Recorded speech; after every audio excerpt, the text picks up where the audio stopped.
If you love chocolate and strawberries, this chocolate strawberry mousse tart is so perfect. It's rich and chocolatey and so indulgent. It has a chocolate biscuit base and a layer of strawberry jam. Make the no-bake filling with vegan cream cheese, silken tofu and dark chocolate and spread into the tin. Allow to set atop with whipped coconut cream. These caponata aubergine beans are saucy, tomato and packed with Mediterranean flavours, plus they're ready in just 30 minutes for a plant-based gluten-free midweek meal. Fry the onion, garlic and herbs with aubergine and tomatoes. Add in olives, capers, butter beans and balsamic vinegar for tang and allow to bubble and warm through. Serve warm with your favourite focaccia. Few breakfasts can rival a fluffy stack of pancakes, so for episode 7 of Healthy-ish Holidays, we are serving up some delicious gingerbread pancakes. They're high in protein without the use of any protein powder, naturally sweetened and so easy to whip up. You just throw everything into a blender, blitz and cook until golden. I top my stack with whipped cream, a crumbled ginger biscuit and a good drizzle of maple syrup. Enjoy and I'll see you soon for episode 8.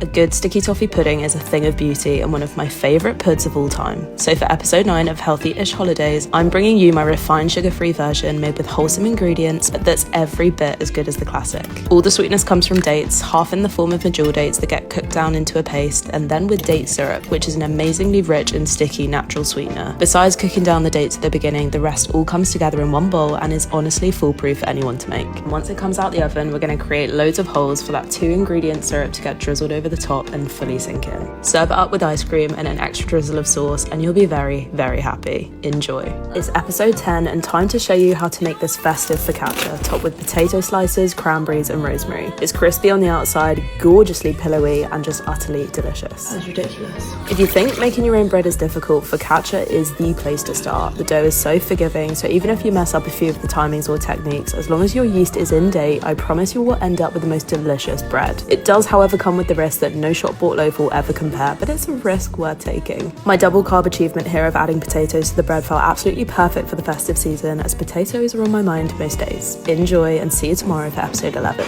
Just imagine a rich, moist chocolate cake that has a layer of its own luscious chocolate sauce underneath, and that is what you're getting with the self-saucing, healthy-ish chocolate pudding. My version is dairy and refined sugar-free but hits all the indulgent notes and is potentially my favourite pudding recipe of the year. The batter comes together in minutes and gets topped with a layer of cocoa powder and coconut sugar before you pour over a jug of boiling water. It will seem backward, but you just have to trust the process and know that when it comes out the oven, you'll have a soft sponge on top with molten sauce underneath.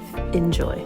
I have eaten a lot of biscotti in my time, but never have I made it myself until now. So episode 3 of Healthy-ish Holidays are my refined sugar-free cranberry, almond and dark chocolate biscotti, which are so fun to make. And if you're into giving edible gifts, these are the perfect bake to package up for your loved ones. You just mix everything together and sort of end up kneading it like a dough until you get a cohesive log shape. Then what makes biscotti so characteristic is that it gets baked twice. First in the log shape and second after being cut up into fingers. They're crunchy, subtly sweet and simply unbelievable when dipped into tea or coffee. Enjoy and I'll see you soon for episode 4.